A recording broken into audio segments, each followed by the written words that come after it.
नमस्कार, मैं रचना Sharma चढ़दीगला time TV देख रहे सभी दर्शकों का स्वागत करती हूं। आप देख रहे हैं टॉप 10 न्यूज। पश्चिम बंगाल में बुधवार यानी आज विधानसभा चुनाव के दूसरे चरण में 142 सीटों पर मतदान हुआ है। बंगाल की जनता ने इस मतदान में 1448 प्रत्याशियों की किस्मत का फैसला कर दिया है। राज्य में एक तरफ ममता बनर्जी के नेतृत्व में तृणमूल कांग्रेस चौथी बार सत्ता में वापसी की कोशिश कर रही है, तो दूसरी ओर भाजपा ने पहली बार कमल खिलाने के लिए अपनी पूरी ताकत झोंक दी है। वहीं मतदान के दौरान कई जगह हिंसा की भी खबरें सामने आई हैं। सभी राज्यों के चुनाव परिणाम 4 मई को घोषित किए जाएंगे। प्रधानमंत्री नरेंद्र मोदी ने आज यूपी के हरदोई में गंगा एक्सप्रेसवे का उद्घाटन किया। इस दौरान पीएम ने जनसभा को संबोधित किया। प्रधानमंत्री नरेंद्र मोदी ने देश के सबसे लंबे गंगा एक्सप्रेसवे का आज लोकार्पण कर देश को बड़ी सौगात दी है। 594 किलोमीटर लंबा एक्सप्रेसवे प्रदेश के 12 जनपदों से निकला है। वह एक्सप्रेसवे से मेरठ और प्रयागराज के बीच का सफर महज 6 घंटे में पूरा हो जाएगा। इससे स्थानीय स्तर पर रोजगार और व्यापार को बढ़ावा मिलेगा। लाखों लोग इस ऐतिहासिक पल के साक्षी बने। इसके अलावा 11 जनपदों में आयोजन का लाइव प्रसारण भी दिखाने की व्यवस्था की गई थी। 594 किलोमीटर लंबे एक्सप्रेसवे का 99 किलोमीटर हिस्सा हरदोई जनपद से निकला है। हरियाणा निकाय चुनाव को लेकर भाजपा ने पंचकुला में आज चुनावी घोषणा पत्र जारी कर दिया है। मुख्यमंत्री नायब सिंह सैनी ने भाजपा कार्यकर्ताओं की मौजूदगी में घोषणा पत्र जारी किया, जबकि कांग्रेस अपना घोषणा पत्र पहले ही जारी कर चुकी है। हरियाणा के निकाय चुनाव के लिए घोषणा पत्र जारी करने के बाद मुख्यमंत्री नायब सिंह सैनी ने कहा कि 2024 के संकल्प पत्र में से 63 संकल्प पूरे किए गए और बाकी पर काम जारी है। इस बार निकाय चुनाव के संकल्प पत्र में 20 संकल्प लिए गए हैं। सरकार सभी संकल्प को पूरा करने का काम करेगी। इस दौरान मुख्यमंत्री नायब सिंह सैनी ने विपक्षी दलों के नेताओं को बीजेपी में शामिल कराया। कांग्रेस के मौजूदा विधायक चंद्रमोहन के पीए रहे हेमंत किंगर भी बीजेपी में शामिल हो गए हैं। उसके अलावा पूर्व मंत्री राजकुमार वाल्मीकि ने भी भाजपा ज्वाइन कर ली है।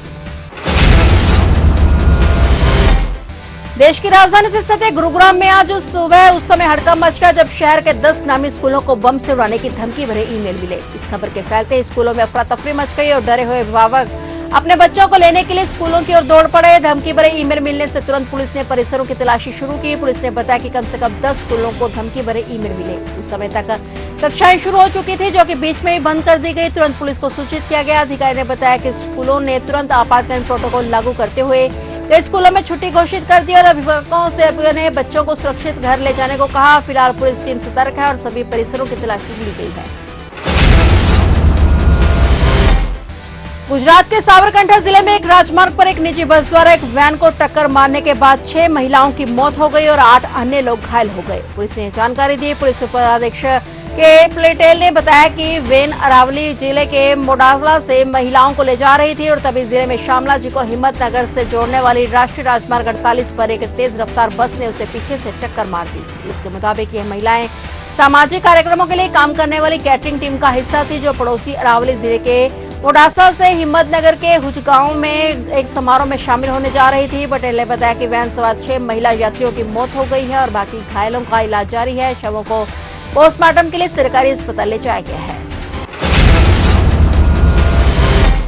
मुख्यमंत्री योगी आदित्यनाथ ने युवाओं का हौसला बढ़ाते हुए कहा कि योग्य और क्षमतावान युवा जोशीले भाव से उत्तर प्रदेश पुलिस बल का हिस्सा बनना चाहते हैं और इसके लिए पुलिस भर्ती और प्रोन्नति बोर्ड उन्हें बेहतर अवसर प्रदान कर रहा है। मुख्यमंत्री ने कहा कि उत्तर प्रदेश पुलिस भर्ती एवं प्रोन्नति बोर्ड इस वर्ष लगभग 1 लाख नई भर्तियां करने जा रहा है। सीएम योगी आदित्यनाथ ने दावा किया कि उत्तर प्रदेश पहला राज्य है जिसने 500 से अधिक कुशल खिलाड़ियों को पुलिस बल में शामिल किया है। इसका परिणाम ये है कि राष्ट्रीय और अंतर्राष्ट्रीय स्तर की खेल प्रतियोगिताओं में उत्तर प्रदेश पुलिस के खिलाड़ी अन्य राज्यों की तुलना में अधिक पदक जीतते हैं। मुख्यमंत्री ने युवाओं और पुलिस कर्मियों को फिट रहने का संदेश देते हुए कहा कि शारीरिक रूप से फिट रहने पर ही मानसिक रूप से मजबूत रहा जा सकता है और तभी देश और समाज की बेहतर सेवा की जा सकती है। पंजाब एवं हरियाणा हाईकोर्ट ने हरियाणा की जिला न्यायपालिका में बड़ा प्रशासनिक फेरबदल कर दिया है। उन्होंने 49 न्यायिक अधिकारियों के तबादले, पुनर्नियोजन और नई पोस्टिंग के आदेश जारी कर दिए हैं। इस बड़े बदलाव में सिविल जज, चीफ जुडिशियल मजिस्ट्रेट, अतिरिक्त सिविल जज और जूनियर डिवीजन स्तर के अधिकारियों को विभिन्न जिलों में बदला गया है। कई अधिकारियों के पदनाम भी परिवर्तित किए गए हैं, जबकि कुछ के तबादले उनके स्वयं के अनुरोध पर हुए हैं। जूनियर डिवीजन में गुरुग्राम, नूंह, नारनौल, महेंद्रगढ़ क्षेत्र में बड़े स्तर पर बदलाव हुए हैं। हाईकोर्ट ने आदेश दिया है कि सभी अधिकारी तत्काल प्रभाव से वर्तमान पदभार छोड़कर नए स्टेशन पर कार्यभार संभालें। अपने जमाने के दिग्गज भारतीय गोल्फर विजय कुमार का उनके लखनऊ में दिल का दौरा पड़ने से निधन हो गया। वह 57 वर्ष के थे। इंडियन ओपन 2002 के विजेता और 4 बार के ऑर्डर ऑफ मेरिट चैंपियन विजय भारतीय पेशेवर गोल्फ के सबसे सफल और सम्मानित खिलाड़ियों में से एक थे। विजय ने 1988 में पेशेवर गोल्फर के रूप में करियर शुरू किया और वह इंडियन ओपन जीतने वाले 9 भारतीय गोल्फरों में से एक हैं और विजय कुमार के निधन को भारतीय गोल्फ के लिए बड़ी क्षति माना जा रहा है। राजस्व सूचना निदेशालय ने कहा कि उसने सिकंदराबाद रेलवे स्टेशन पर 11 करोड़ से अधिक रुपए की 11.4 किलोग्राम क्रिस्टल मेथ जब्त की है और इस संबंध में 2 महिला यात्रियों को गिरफ्तार किया गया है। अधिकारियों ने गुप्त सूचना के आधार पर कार्रवाई करते हुए एक अभियान में 11.4 किलोग्राम एम्फेटामाइन जब्त की है और 2 लोगों को गिरफ्तार किया है। उसने कहा कि इस अभियान से संगठित मादक पदार्थ तस्करी गिरोह का झटका लगा है और नशीले पदार्थ की एक बड़ी खेप को लोगों खासतौर पर युवाओं तक पहुंचने और उनकी जान खतरे में डालने से रोकने में सफलता मिली है। अधिकारियों ने इस संबंध में सिकंदराबाद रेलवे स्टेशन पर 2 भारतीय महिला नागरिकों को रोका जो ट्रेन से यात्रा कर रही थी। तलाशी के दौरान उनके पास से एक ट्रॉली बैग मिला जिसमें से 10 पारदर्शी प्लास्टिक पैकेट छिपाकर रखे गए थे। जांच में पाया गया कि इन पैकेट्स में सफेद क्रिस्टल जैसा पदार्थ भरा हुआ था। अधिकारी ने बताया कि जांच करने पर यह तत्व क्रिस्टल मेथ होने की पुष्टि हुई। दोनों महिलाओं को गिरफ्तार कर लिया गया है और पूछताछ जारी है।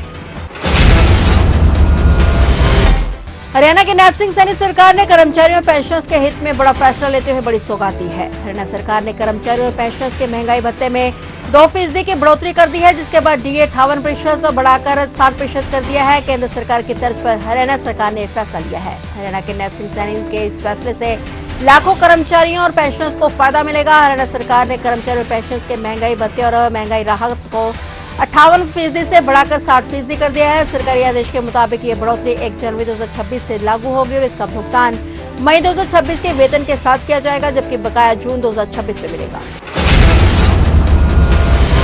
फिलहाल टॉप 10 न्यूज में इतना ही और नए समाचारों के साथ फिर से हाजिर होंगे। तब तक के लिए देखते रहिए चढ़ती कला टाइम टीवी।